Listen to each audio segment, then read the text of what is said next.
Hi, my name is Innocent. Now, from what we just learned previously, and we've seen the birds topography, we're just going to dive into those topographical features, and one among them which being the bill, or the beak. Now, for the beak, we have these several features. I mean, several parts that the beak is just portioned into. And before we keep on, please like, comment, share, and subscribe into my channel so you may support me for what I just do. Please keep in touch. I really appreciate that. Uh, Going to the bird's beak topography, we have the clumen. This is the upper edge of the region on the upper mandible, and we also have the gonsi at the lower. The region of the lower mandible, analogous to the clumen. These are I just put them easily, just like the mandible. The lips, considering the mouth part of the human being, or yeah, it's just like feel like the upper and the lower lip, and these two, where they meet, is the redcast, and that is the third part, the third topographical part. We're going to check on this bird's beak topography, and the redcast is just a fleshy part where the mandibles come together at the back where they meet. We also have the nostrils. The nostrils, these are two holes that are found at the base of the upper mandible, and it is accompanied with an olfactory lobe. This olfactory lobe is just for the smell sensation, and we have the tomium at the other part, and in plural, it's just the tomia. This is the cutting edge of the bill. We have the cere. The cere is the fleshy part of the birds of the upper mandible, and it might be not sometimes distinct, may not be seen, but most of the time it is seen, and it is. For some species have it, and it is well seen. Example is a pigeon, and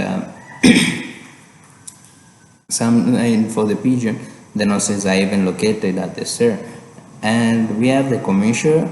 This is the line where the tomia come together, and it forms a gap. It usually describes the shape of the bill. There are basically four types of the commissure, and these types being straight, recurved, decurved, and bent. Straight, as it says, no curve, and recurved is just curved upward, and the decurved is just curved downward. Bent is curved downward, but at the half point. Now, example of the bent is a flamingo.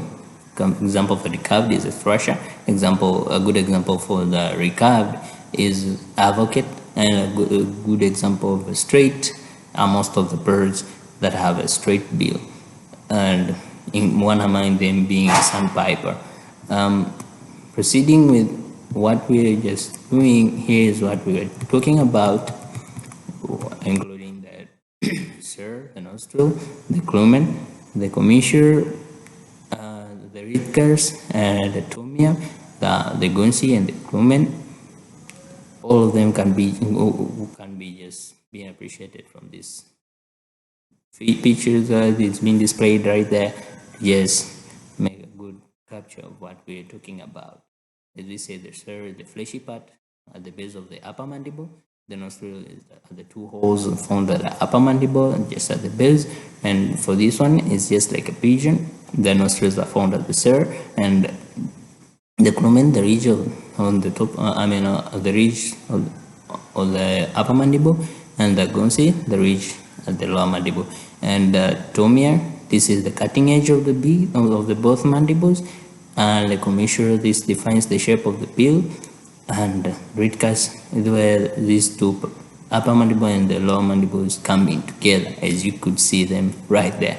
Now, after we have just discussed this as the main topography of the beak, we may just also be able to describe the general bill shapes of different birds, depending on the species. And here there are various shapes, including the compressed, where it is flattened laterally, meaning that it's higher than how it's wide. And a good example is a heron, and depressed, which is flattened horizontally. It is just like flattened, just like that. And a good example is a duck. uh, Convex, which is similar to depressed, but for this one, and on the sides, it's a bit moving outward, pushed outward. Then we have the turret. The turret, this is circular, but it's not stout because just the bill is narrow. And a good example of this is robin. And a good example of the convex is the tanager. But we have this acute one. Acute shaped bill is actually tapers and sharp pointed, and a good example is a warbler. Most of the warblers have these beaks being sharp pointed and tapered. And chisel like, as it is, that just suggests, it's just like chisel like, chisel shaped. Uh, the bill is just beveled like the chisel, and a good example of this is a woodpecker. And a gibbous, the gibbous is forms a hump at the base of the upper mandible, and a good example is a scooter. And we have the spatulate. The spatulate is actually flattened but wide at the tip.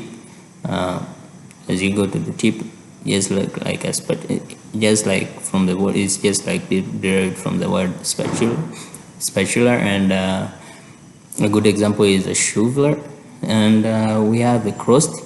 The crossed, this is the tip of the mandible where the two cross each other, the upper and the lower mandible cross each other, and they must be hooked for the both to both have to be hooked for this to be achieved. And a good example is itself the crossbill. We have also these other shapes that I generally, I mean general, we have these for the songbirds. Most of the songbirds have got this conical beak shape or bill shape. So basically, those who are seed crackers for good seed cracking, but for those who are primarily the insectivores, they have these sharp pointed beaks for their for the adaptation to their feeding behavior. But we have these raptoria. Raptoria have these strongly shaped and curved beaks that which help them in their feeding mechanism, in their feeding habit. And the it's basically the upper mandible is larger and longer than, I mean, it's longer than the lower mandible.